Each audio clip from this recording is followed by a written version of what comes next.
आवाज अशोक सराफ यांच्या काळातला आहे.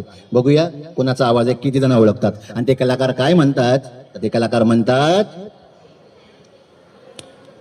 नाही चंद्रिके नाही, माणुसकी तर केव्हाच संपली, राहिल्या फक्त आणि फक्त आठवणी. बघूया हा डायलॉग किती जणांच्या लक्षात आहे. आठवतोय कोणाचा आवाज आहे? नाही. चला पिक्चरचं नाव सांगतो, ओळखा. पिक्चरचं नाव आहे देवता.